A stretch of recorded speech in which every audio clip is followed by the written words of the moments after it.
자, 우리 하나님 말씀 함께 보시겠습니다. 오늘 찾으실 말씀은 고린도후서 강의 25번째인데요. 우리가 잘 아시는 말씀입니다. 고린도전서 10장 12절과 13절 두 절 말씀 함께 보도록 하겠습니다. 고린도전서 10장 12절과 13절 두 절 말씀입니다. 다 같이 봉독해 올리겠습니다. 고린도전서 10장 12절과 13절 두 절 말씀입니다. 시작. 그런즉 선줄로 생각하는 자는 넘어질까 조심하라. 사람이 감당할 시험 밖에는 너희가 감당한 것이 없나니 오직 하나님은 미쁘사 너희가 감당하지 못할 시험 당함을 허락하지 아니하시고 시험 당할 즈음에 또한 피할 길을 내사 너희로 능히 감당하게 하시느니라. 아멘. 오늘 말씀의 제목은요, 다 같이 읽겠습니다. 시작. 선줄로 착각하지 말자. 오늘 선줄로 착각하지 말자입니다. 비즈니스 세계에 1등이란 존재하지 않는다. 오직 강자만 있을 뿐이다. 아마 누가 냉혹한 비즈니스 업계에 대해서 말한 것이지만 실제로 다른 기업들을 누르고 1등으로 올라선 기업들이 어느 사이가 문제가 생겨서 그 1등의 자리에서 내려온 것들을 보게 되는 경우는요, 참 많이 있습니다. 사람이나 기업이나 그 1등의 자리에 올라가고 난 다음에 계속 1등을 유지한다는 것, 이것은 결코 쉽지 않습니다. 그래서 왜 사람들이 1등이 되고 나면, 또 기업도 1등이 되고 나면 그 1등의 자리를 유지하지 못한 이유가 무엇일까? 라고 보았더니 그 두 가지 이유가, 첫째는 교만, 자만이고요, 두 번째는 자기 개발이 소홀해지기 때문이다 라고 이야기합니다. 자만, 또 교만이라고 하는 말은요, 자신이 1등이라는 프라이드로 인해 자신을 과대평가하기 시작한다고 합니다. 그리고 내가 지금까지 이 자리에 올라온 것이 누군가의 도움과 은혜로 되었다는 사실은 잊어버린 채 내가 여기까지 올라오는데 얼마나 힘들었는 줄 알아? 내가 마치 이전에도 이 자리에 있었던 것처럼 착각하면서 자신이 잘나서 이 자리에 서 있는 것 같은 그런 교만한 마음이 든다고 합니다. 그럼 교만이 왜 문제가 되느냐 하면요, 교만은 다른 사람의 말을 듣지 않습니다. 그냥 천상천하 유아독전, 그냥 나 혼자 내 길을 가겠다고 하는 사람이기 때문에 누구의 도움도 받을 수 없기에 결국 그 사람은 망하는 길로 접어들 수밖에 없습니다. 그래서 잠언서 16장에 이렇게 말합니다. 교만은 패망의 선봉이요 거만한 마음은 넘어짐의 앞잡이니라. 여러분, 사람이 다 쓸 수 있는데 이 교만한 사람은 어찌 할 수가 없습니다. 그래서 이 교만함이 문제고요. 또 하나는 자기 개발이 소홀해진다고 합니다. 1등의 자리를 계속 유지하기 위해서는 끊임없이 자기를 개발하는 노력이 필요한데 이게 결여되기가 참 쉽다는 겁니다. 수영이나 이런 거에 예를 든다면요, 수영은 앞에 1등을 쫓아가면서 뒤에 수영을 하는 것은 참 쉽다고 합니다, 의외로. 그러나 내가 제일 앞자리에 서서 물살을 헤쳐나가고 내 앞에 아무 사람도 보이지 않을 때, 그때는 나 스스로 나 자신과 싸움을 해야 되기 때문에 2등보다 훨씬 힘든 싸움을 할 수밖에 없다라는 겁니다. 그래서 실제로 1등이 되고 난 다음엔 아무도 내 앞에는 보이지 않기 때문에 자기 자신을 개발하거나 무엇인가를 더 배우는 것, 또 자기 혁신을 하는 것이 쉽지 않을 수 있습니다. 그래서 외로운 자기와의 싸움을 하지 못한다면, 자기가 1인자로서 1등으로서 겪어야 되는 그 고독한 시간을 견딜 힘이 없다면 그는 1등의 자리에서 또 내려올 수밖에 없다라는 것입니다. 그럼 제가 왜 오늘 1등의 자리에서 내려온다라는 이야기를 했냐면요, 그만큼 올라간 사람이 내려오는 것은 쉽고 올라간 사람이 그 자리를 유지하는 것은 정말 어렵다라는 그런 생각 때문입니다. 성경에서 이 구절을 모르는 사람은 없습니다. 선줄로 생각하는 자는 넘어질까 조심하라. 선줄로 생각하는 자는 넘어질까 조심하라.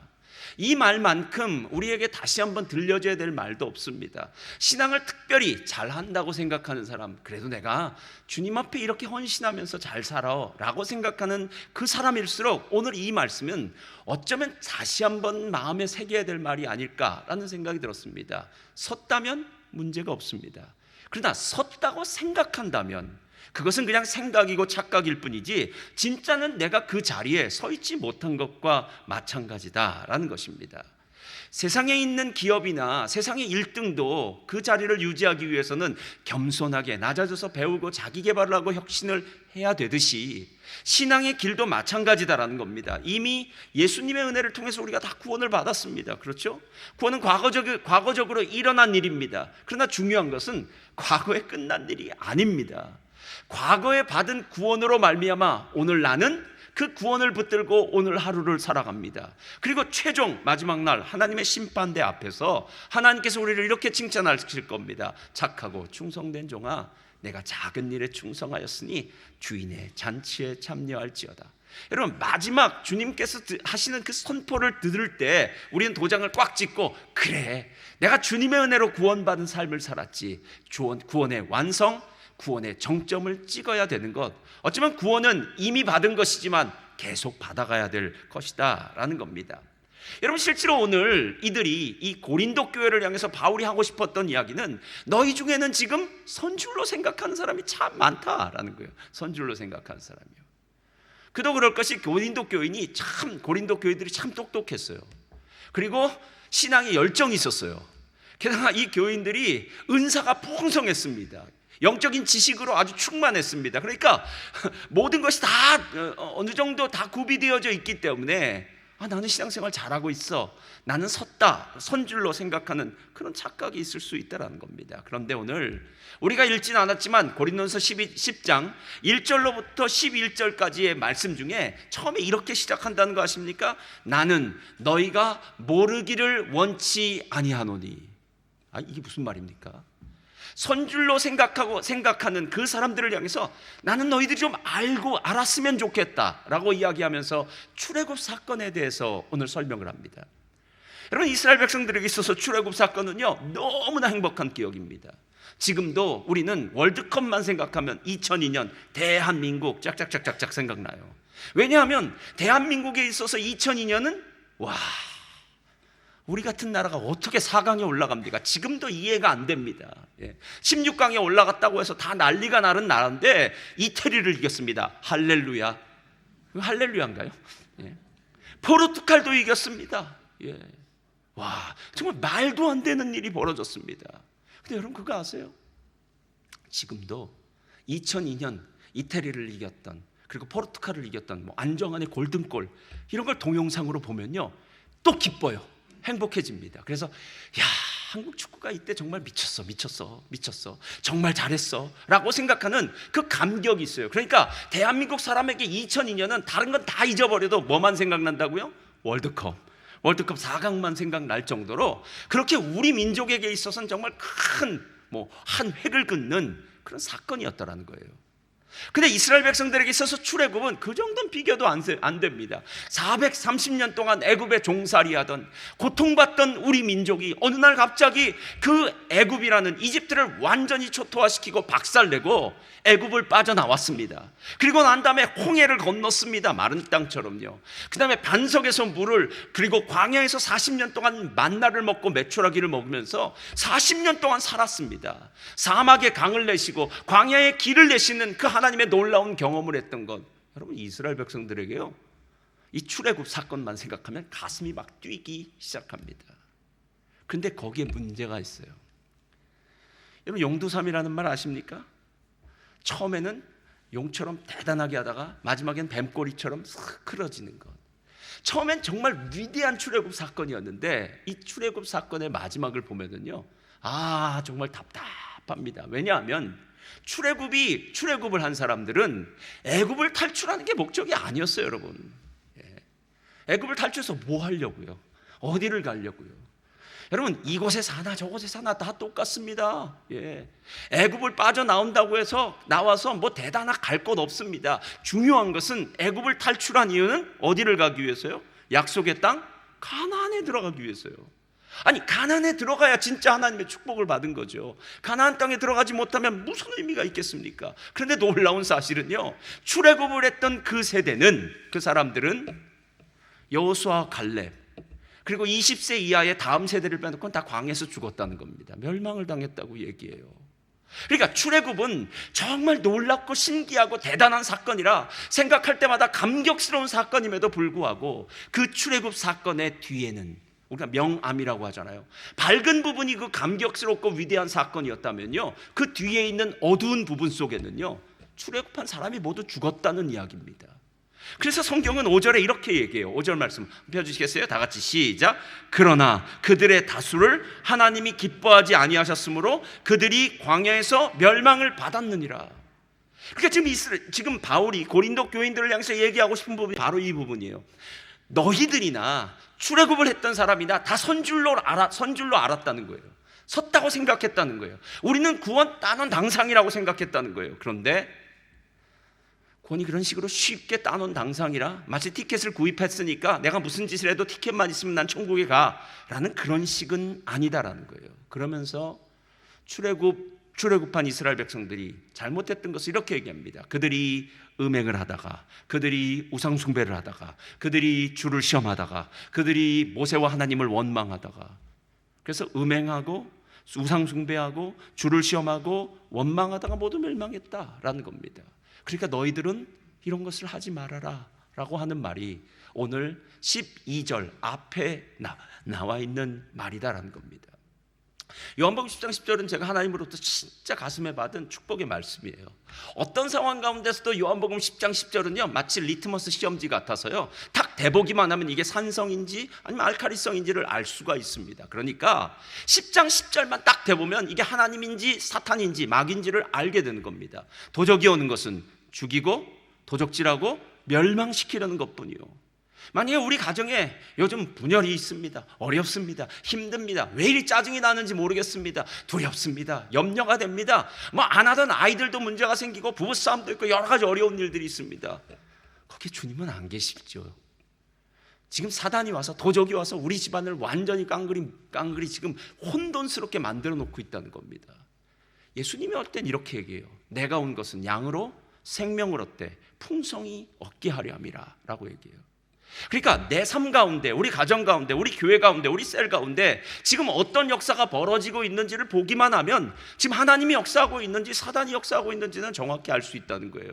여러분, 이게 분별력입니다. 영적 지식입니다. 지금 어떤 일이 벌어지고 있는지를 잘 살펴보셔야 돼요. 그런데 많은 사람들이 거기서 멈춰선다는 거 아십니까? 내가 온 것은 양으로 생명을 얻는 게 아니라요, 양으로 생명을 얻되 풍성히 얻는 거예요. 이 말이 무슨 말이냐면, 목사님, 예수 믿는 게 왜 이리 힘들죠? 주일날 교회 나오는 게 왜 이리 힘들죠? 말씀 보는 게 왜 이리 힘들죠? 기도하는 게 왜 이리 힘들죠? 신앙생활하는 건 마치 고역과도 같아요. 그래서 억지로 내 모든 시험, 무거운 짐을 다 짊어지고 정말 주님을 향해서 눈물 골짜기를 걸어가는 것처럼, 여러분, 신앙 진짜 그거 아닙니다. 양으로 생명을 얻되 풍성히 얻는다는 것은요, 연명이 아니에요. 연명은 생명을 유지하기 위해서 아주 소량의 음식을 마치 주는 것과 같아요. 북한에 살고 있는 사람들이 아마 연명 수준으로 배급을 받아서 음식을 먹으니까 북한에 살찐 사람이 없지 않습니까, 여러분? 우리는요 그렇게 살지 않습니다. 우린 풍성합니다. 오늘 아침을 빵 먹었으면 점심은 밥을 먹고 저녁엔 어느 걸 먹을까? 스테이크를 먹을까? 아니면 이 베트남 음식을 먹을까? 누가 그러더라고요. 멜번이 베트남 쌀국수가 제일 맛있다고. 할렐루야. 베트남 쌀국수도 맛있답니다. 뭐 먹을까? 여러분, 뭘 먹을지 여러분이 선택하시면 됩니다. 이게 자유고 이게 풍성함이에요. 예수를 믿기 전에 우리의 삶은 사단의 노예되었고 종되었던 사람이에요. 아니, 그때도 기쁨은 있었어요. 그러나 그 기쁨은 진짜 기쁨이 아니라 짝퉁 기쁨입니다.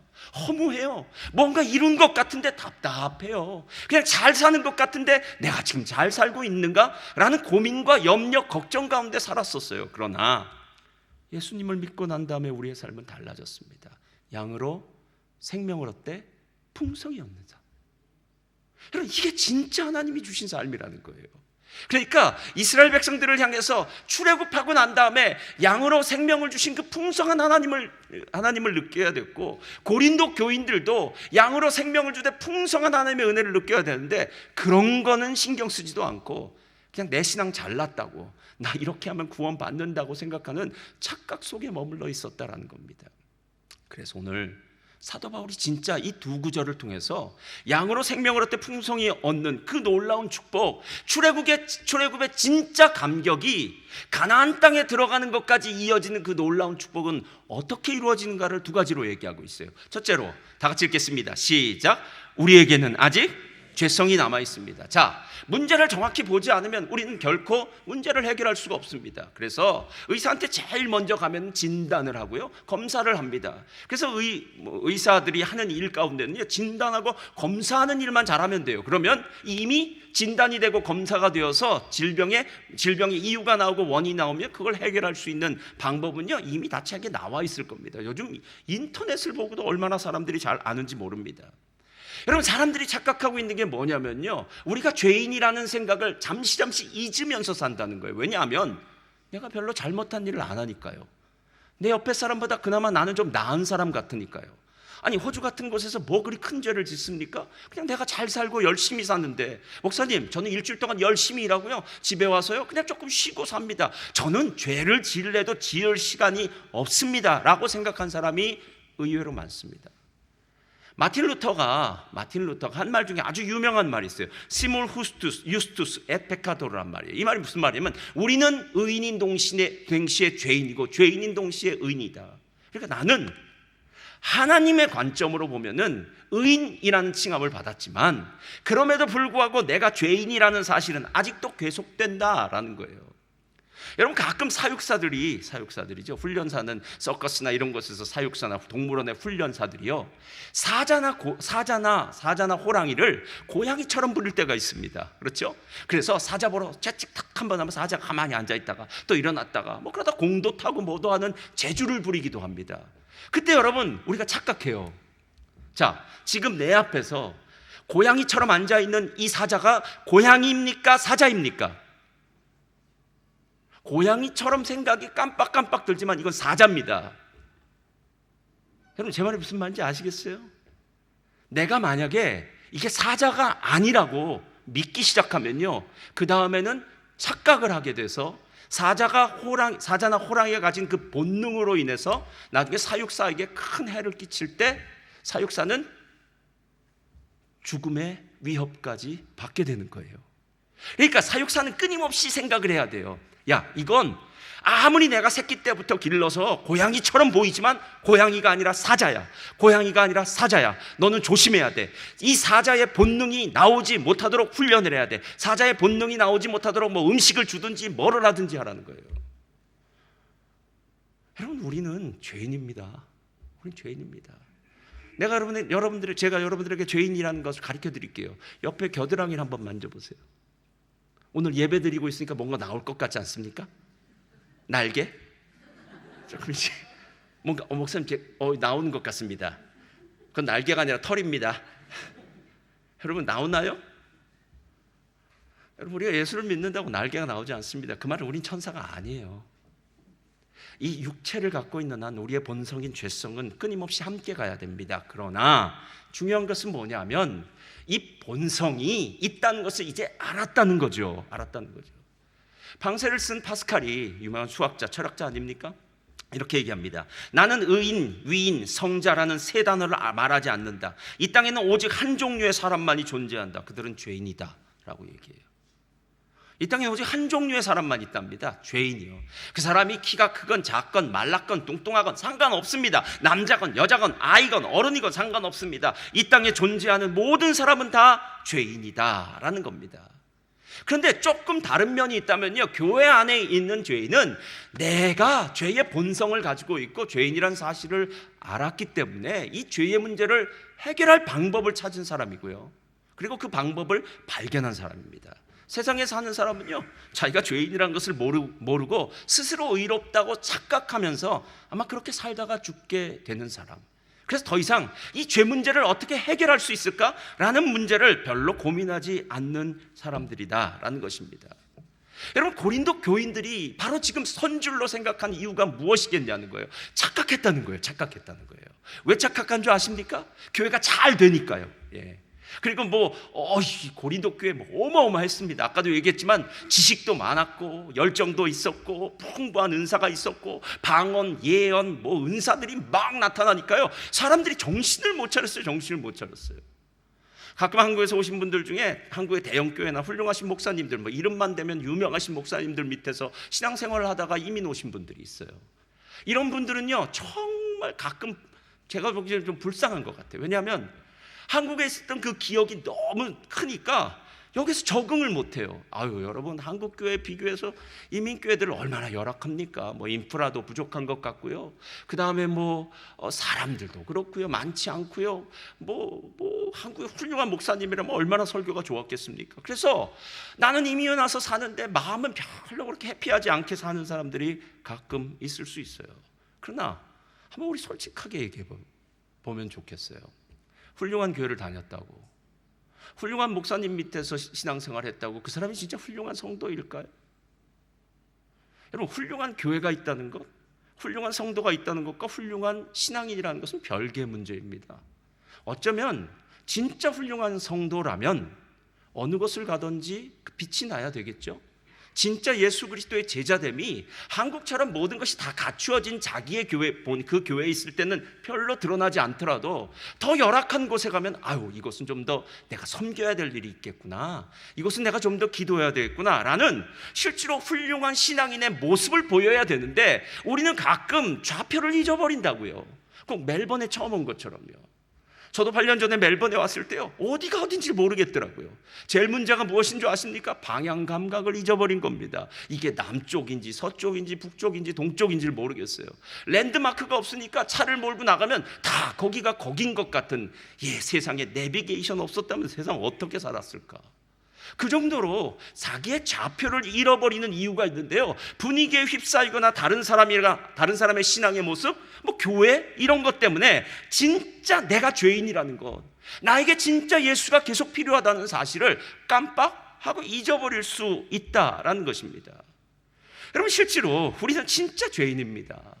우리가 이렇게 교회 안에서 정말 너그러운 얼굴 같죠? 여긴 다 반은 천사 같은 분, 이렇게 다 있다고 해서요, 진짜 우리가 거룩하고 의로운 삶을 사느냐 하면 그렇지 않습니다. 우리도 어떤 극단적인 상황에 놓여지게 되면, 우리도 정말 감당할 수 없는 시험이 딱 놓여지게 되면요, 그때는 우리 입에서 하나님을 원망할 수도 있고요, 왜 하나님 나한테 이런 일들을 주십니까? 라고 하나님을 불평하고 하나님을 떠날 수도 있다는 거예요. 그나마 참 하나님께 감사한 것은 우리가 하나님 앞에 그런 원망이나 불평을 하지 않도록 하나님이 어련히 이렇게 울타리를 쳐주셔서요, 도와주셔서 우리가 극단적인 상황에 가지 않는 것이지, 실질적으로 극단적인 상황에 도달하면 사람이 어떻게 저렇게 변할 수 있어? 라고 하는 얘기가 남 얘기가 아니라요, 저와 여러분의 얘기가 될 수 있다는 겁니다. 저는 유교나 불교 같은 것을 폄하하고 싶지는 않습니다. 다 종교 철학이라고 얘기해요. 그러니까 이 세상을 살고 있는 사람들이 어떻게 사는 것이 지혜로운 것인가를 알려주는 철학적인 사고라고 생각해요. 공자도 참 똑같은 얘기를 했더라고요. 이렇게 얘기했어요. 사람의 마음은 험하기가 산천보다 거칠다. 산천이라는 것은 산과 시냇물이란 뜻이에요. 사람의 마음은 험하기가 산천보다 거칠고 사람의 마음을 아는 것은 하늘을 아는 것보다 어렵다. 그럼 하늘은 어떻게 합니까? 자연은 봄, 여름, 가을, 겨울과 아침, 저녁의 구별이 있지만 사람의 두꺼운 얼굴 속에 깊은 감정을 숨기고 있으니 구별하기가 어렵다. 외모는 성실해 보이지만 마음은 교만한 자가 있고, 뛰어난 재주를 지닌 듯하지만 사실은 못난 자가 있고, 유순하면서도 사리에 통달한 자가 있고, 딱딱해 보이면서도 속은 부드러운 자가 있고, 느릿해 보이면서도 성급한 자가 있다. 여러분, 살다 보면 깜짝깜짝 놀라지 않습니까? 함께 한 침대에서 사는 부부도요, 어느 날 당신 정말 이랬어? 라고 생각할 정도로 상대편에 대해서 놀라는 부분이 있고요, 내 몸에서 난 그 자식도 내가 어떤지 100% 안다고 생각했지만 어느 날 내 자식이 이랬어? 라고 깜짝깜짝 놀라는 거. 아니, 다른 사람에 대해서만 놀랍니까? 나 자신에 대해서도 내가 진짜 이 정도밖에 안 됐어? 라고 생각하면서 자기 자신에 대해서도 놀라더라는 거예요. 우린 죄인이에요. 죄인이란 사실을 잊어버리는 순간 우리는 엉뚱한 곳에서 엉뚱한 짓만 한다고요. 그러나 죄인이라는 사실을 다시 한번 곱씹으면서 이 죄의 문제를 해결할 수 있는 것은 오직 예수 그리스도, 오직 십자가, 오직 주님밖에는 없습니다. 할렐루야. 이게 믿음 아닙니까, 여러분? 요한복음 2장을 보면요, 가나의 혼인잔치뿐만 아니라 6월절에 예수님이 예루살렘에 가서 기적을 일으킵니다. 그랬더니 놀라운 기적의 역사가 일어나요. 그때 사람들이 예수님을 믿기 시작했다고 얘기해요. 그런데 예수님이 어떻게 했는지 한번 보세요. 한번 요한복음 2장 23절 한번 펴볼까요? 다 같이 읽겠습니다. 시작. 6월절에 예수께서 예루살렘에 계시니 많은 사람이 그의 행하시는 표적을 보고 그의 이름을 믿었으나 예수는 그의 몸을 그들에게 의탁하지 아니하셨으니 이는 친히 모든 사람을 아심이요 또 사람에 대하여 누구의 증언도 받으실 필요가 없었으니 이는 그가 친히 사람의 속에 있는 것을 아셨습니다. 여러분, 사람한테 시험 들지 마시기 바랍니다. 사람 모른다고요. 여러분, 모른다고요. 예. 나는 그 집사님이 그럴 줄 몰랐다고. 아니에요, 그 집사님 그랬던 분이에요. 내가 몰랐던 거예요. 그러니까 자신을 한탄하세요. 예. 다 그렇습니다. 그럼 또다시 그 집사님만 그렇습니까? 나도 그렇죠. 나도 그렇죠. 내 생각도 아침과 저녁으로 변하는 것, 그래서 순간순간 변하는 것, 어떨 땐 이기적이고 어떨 땐 개인적이고 어떨 땐 하지 말아야 될 생각들이 속에서 막 솟아나올 때, 그럼 도대체 무슨 생각하십니까? 예수님이 믿는다고 말하는 사람들을 의탁하지 않으셨대요. 왜냐하면 그 마음속에 무엇이 있는지를 알았기 때문이라는 겁니다. 여러분, 이 사실만 알면 신앙생활은 훨씬 쉬워져요. 사람의 속에는 죄성이라는 것이 있어서 끊임없이 이기적이고 끊임없이 본능대로 살고 끊임없이 하나님이 기뻐하시지 않는 일들을 훨씬 더 추구하고 끊임없이 세상적으로 살아가는 것, 이럴 수 있다라는 것을 전제하라는 거예요. 전제요. 예.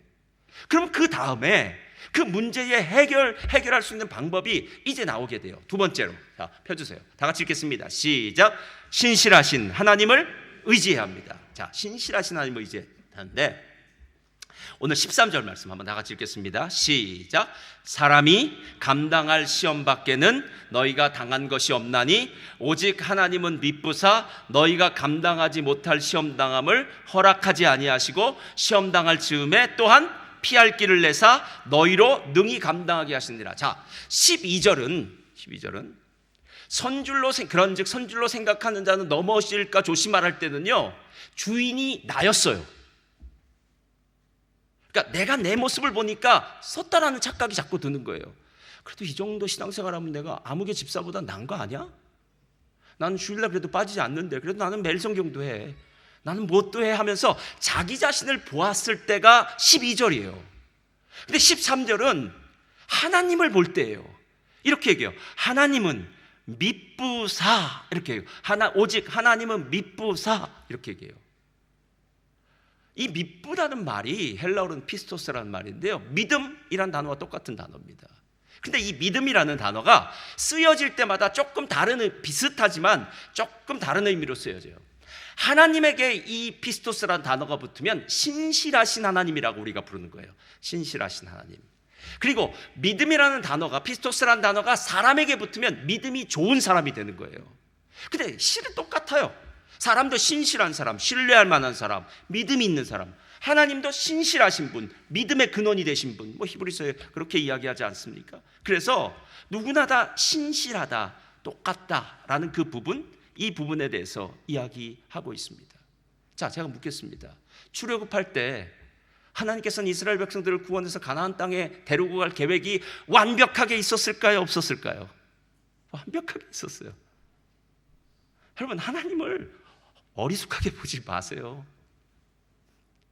하나님은 딱 출애굽하자마자 홍해를 건너서 그 다음에 시내산에 도착해서, 시내산 도착하면 언약을 맺어서 이제 이스라엘 백성들 나의 백성이다 라고 결론 짓고 모세 그 율법 돌판을 딱 주고, 그리고 난 다음에 가나안으로 진격해서 한 70km 정도 되니까요, 장정들이면 한 이틀이면 걷겠죠.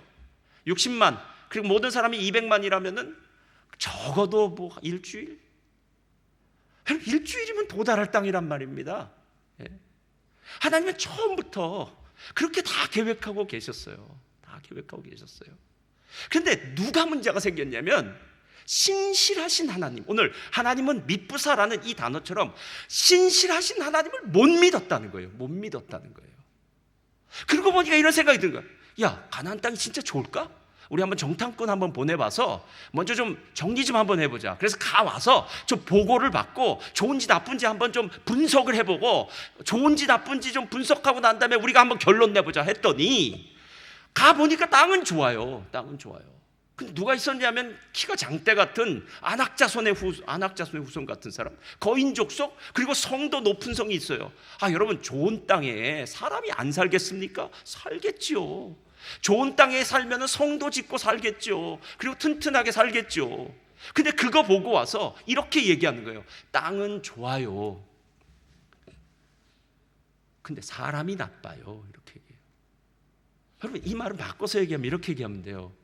신앙적으로 보면 땅이 좋아서 너희들한테 주려고 하는 거고, 그 인간들이 나빠서, 사람들이 나빠서 내가 다 싹쓸이 하려고 하는 거야. 그 땅을 너희에게 준 거야. 여러분, 이 뜻 아닙니까? 예. 땅이 좋다면 아멘이죠. 우리가 들어가 살 땅이니까요. 우리는 사람들과 사는 게 아니에요. 땅에서, 적과 꿀이 흐르는 땅에서 사는 겁니다. 사람은요, 하나님이 다 치워주시겠다고 얘기했잖아요. 예. 여리고성 모든 사람 다 진멸하지 않습니까? 바로 그 말을 하고 있는 거예요. 그 말을 하고 있는 거예요. 신실하신 하나님을 의지하고 믿는 거, 이게 진짜 중요한데, 그 신실하신 하나님을 향한 믿음이 없다는 거예요. 믿음이 없다. 왜? 자기가 죄인이라고 생각하지 않기 때문에, 자기가 약하다고 생각하지 않기 때문에, 내 힘으로도 충분히 이 모든 일들을 감당할 수 있기 때문이다 라고 생각하기 때문입니다. 예전에도 제가 얘기했던 것 같은데요, 예전에 제가 사역하던 교회에서 한국에서 이메일이 한 장 날라왔어요. 한국에 있는 유명한 정형외과 의사분이 부에노스아이레스에서 열리는 정형외과 학회에 참석하는데, 그곳에서 현지인들을 위한 의료 선교를 하고 싶고 또 의료 선교가 끝나면 좀 여행도 하고 싶다고 도움을 줄 수 있냐 그러더라고요. 그럼 저희 지교회도 있으니까, 그래서 구엠에스 지교회라는 지교회를 연결을 해서 이제 이틀 동안 잘 이제 의료 선교를 했어요. 의료 선교 마치는 날 밤에 이러더라고요. 저한테, 목사님, 내일은 저희가 시내 관광을 하고 싶습니다. 그러니까 내일 아침에 저희들 좀 부탁한다 해서 뭐 그 일도 해주시고 또 약도 많이 가져오셨어요, 한국에서. 너무 감사하다고. 그거야 당연히 해드리죠 하면서 그 다음날 아침 제가 차를 몰고 호텔로 갔어요. 호텔 가면서 이런 생각을 했어요. 그래, 오늘 내가 거기서 제가 오래 살았으니까 여기 갔다 저기 갔다 여기 갔다 저기 갔다, 뭐 여기로 친다면 단대농도 갔다, 프랭스턴도 갔다, 뭐 유레카 타워도 갔다, 뭐 어디도 갔다, 이렇게 제 나름대로 생각을 하고 그냥 머릿속에 뭐 이 정도 가면 되겠지, 보통 하던 대로 해야지 하고 딱 호텔에 도착해서 탔는데 그분이 옆에 딱 타더니 저한테 지도 한 장을 내놓는 거예요. 부에노스아이레스 지도를요. 근데 그 지도에 번호가 적혀 있더라고요. 1번, 2번, 3번, 4번, 5번, 6번, 7번, 8번, 9번, 10번. 근데 그게 동선이에요. 그래서 제가 이게 뭡니까? 그랬더니 목사님, 오늘 제가 가고 싶은 곳입니다 그러더라고요. 그러면서 저한테, 그래서 여기는 별거 아닌 것 같은데, 제가 아는 공원이 있거든요. 그 복가 공원이 있어. 별거 아닌 것 같은데 여기 보시려고 그랬더니 그분이, 목사님, 여기가 아르헨티나 이민자들이 제일 처음 와서 정박한 곳이랍니다. 그런가요? 두 번째, 이 카페는 시티에 있지만 이 별거 아닌데, 목사님, 이 카페가 남미에서 최초로 만든 카페랍니다. 제가 그날 그분한테 강의를 다시 받았어요. 그래 물어봤어요. 도대체 어떻게 당신은 여행을 하냐고. 자기가 학교를 다니면서 여행한대. 그래서 이래요. 어디를 간다고 치면 자기의 철학이 있대요. 철칙이 뭐냐면 그곳을 집중적으로 판대요. 예를 들어 부에노스아이레스가 아주 집중적으로, 멀리 다른 거 나가고 집중적으로 파는데, 먼저 서점에 가서 여행 책자를 딱 본 다음에 그 중에 이곳에 대해서 제일 잘 나온 책자 3권을 골라서 사서 그 부분을 커피해서, 그 다음에는 그 3권을 가지고 분석을 하고 뭐 요약을 하고, 그래서 자기가 자기 나름대로 지도를 만들어서 1번, 2번, 3번, 4번, 5번, 6번 설명과 함께 동선까지 다 만들었다는 거예요. 제 부에노스아이레스의 가이드 인생은 AD와 BC가 그분의 인재와 함께, 그분이 오시기 전까지는 BC 무식하게 여행했고요. 그분이 오시고 난 다음에는 유식하게 여행을 했습니다. 그러면서 또 아는 척을 했겠죠. 여기가 제일 먼저 이민자들이 도착한 곳이랍니다. 그분이 저에게 한 가지 말을 더 했어요. 그 지도를 보면서 제가 깜짝 놀라서 이렇게 철저히 준비했구나 라고 생각했는데, 한 가지 더 해요. 목사님, 어디를 가든지 여행자들이 관광할 수 있는 곳은 다 그냥 알려진 곳이고요. 그곳에 있는 로컬 사람들이 아는 아주 비밀스러운 관광지, 저희는 그런 곳을 원하기 때문에 로컬 사람 가이드가 필요합니다. 그래서 선교사님, 저희가 선교사님이 저를 좀 도와주십시오라고 이렇게 얘기했던 경우가 있어요. 여러분, 하나님을 의지하는 것, 신실하신 하나님을 의지하는 게 그냥 매일 가만히 앉아서 난 신실하신 하나님을 의지합니다, 믿습니다, 하여튼 어떤 발음을 내서 믿어도 그거 아닙니다. 여러분, 그건 믿는 게 아니라 주문이에요. 신실하신 하나님을 의지하는 거는요, 말씀을 보는 거예요. 말씀의 인도하심을 받는 거예요. 하나님은 이미 성경에 우리의 가야 될 길을 다 기록하고 있습니다. 여러분, 전도서 우리가 묵상할 때 무슨 생각이 드십니까? 헛되고 헛되다. 야, 참 세상. 우리가 이루었다고 생각하는 그 자리에 올라가고 난 다음에 느끼는 가장 첫 번째 느낌은 감격일 수 있지만 딱 한 달만 지나면 그 감격은 온데간데 없이 사라져버리고 더 이상 내 인생의 목표, 난 어디로 가야지 하는 허무함이 찾아오진 않느냐는 거예요. 잠언서를 보면은 자녀들을 어떻게 키워야 될지 거기 정확하게 지혜가 나와 있습니다. 그런데 안 보시잖아요, 여러분. 성경에는 모든 지혜가 다 있습니다. 그런데 중요한 거는 성경을 안 보니까요. 성경을 안 보는 신앙인은 오늘 출애굽은 했지만 가나안 땅에 못 들어가는 사람들과 똑같아요. 무엇을 보고 하시겠습니까, 여러분?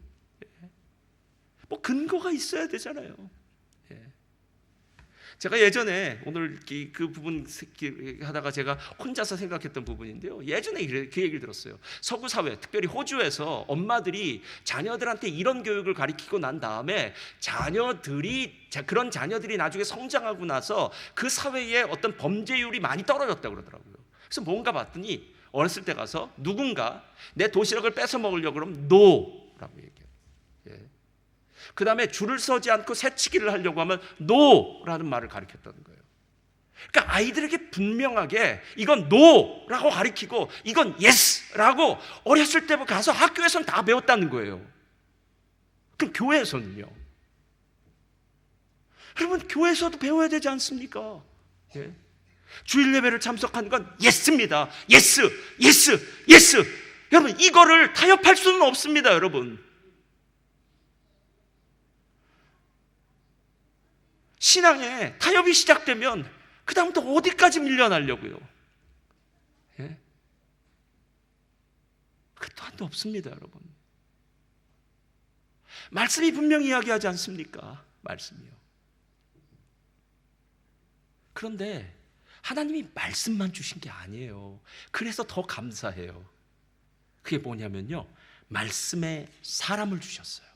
왜냐하면 말씀만 보면 우리가 하나님을 100% 이해할 수 없기 때문에 말씀의 사람이라는 적용한 거죠. 롤 모델을 보여주어서 야, 이 사람 한번 봐봐. 이 사람이 어떻게 그 삶 가운데 축복받는 거 한번 봐봐 라고. 여러분, 주변에 한번 보세요. 자녀 교육, 그분의 삶, 그분의 모든 것에서 야, 내가 다른 사람 몰라도 이 사람 진짜 축복받은 것 같아 라는 사람이 분명히 있습니다. 그럼 그 사람들이 어떻게 살았는지를 한번 보시면 돼요.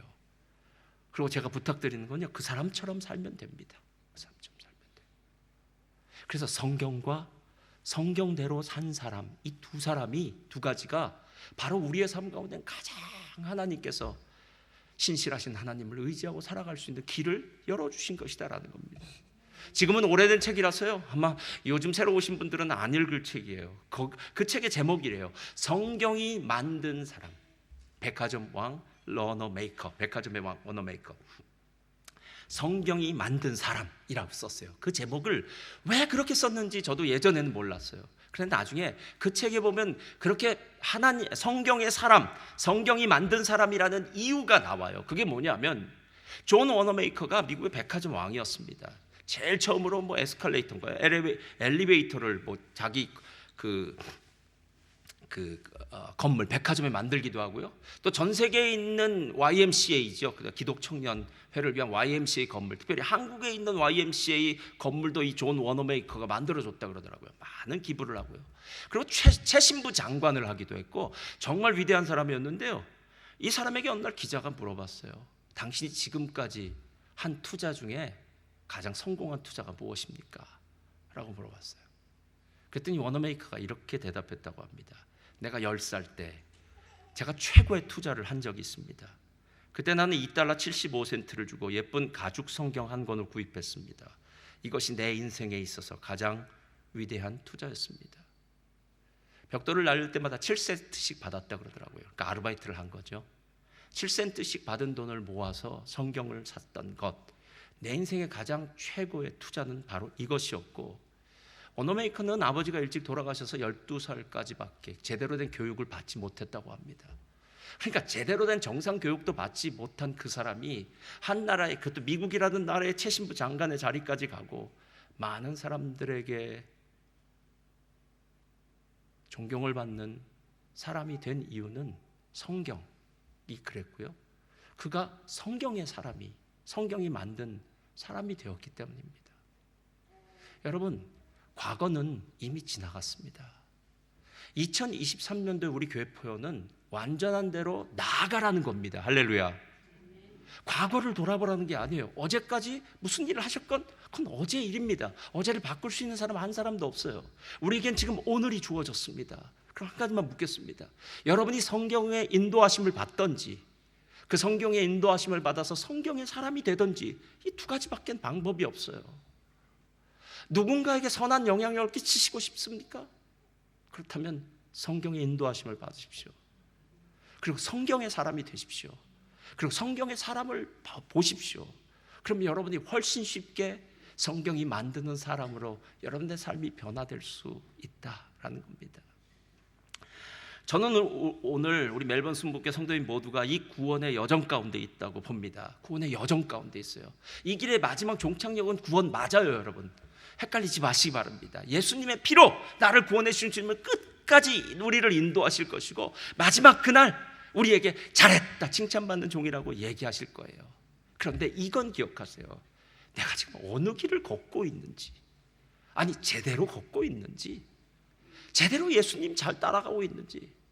마치 예수님이 12살 때 갈릴리아의 그 아버지와 가족들과 함께 친족들과 함께 예루살렘에 왔는데 집으로 돌아가는데 하루길을 떠나고 나니까 예수님을 잃어버린 걸 알았어요. 예. 아니 지금 예수 어디 갔어? 그랬더니 예수님은 예루살렘 놓고 왔더라고요. 놓고요. 여러분 여행 갈 때 여권 꼭 가져가셔야 되잖아요. 그래서 다른 건 안 챙겨도 여권 챙기지 않습니까? 그런데 비행장에 도착했습니다. 뭘 놓고 갔을까요? 여권. 제 인생이 딱 한 번 있습니다. 여권. 그날 아직도 지금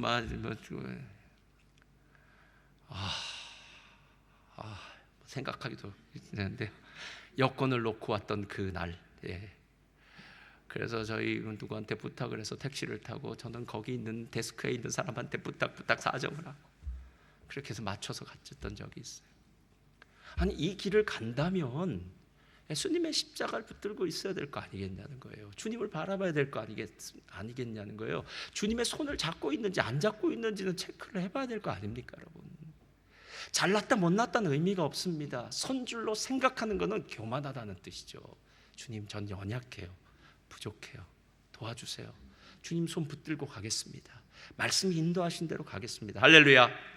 여러분 이게 진짜 성공하는 그리스도인들 그리고 승리하는 그리스도인의 삶인 줄 믿습니다.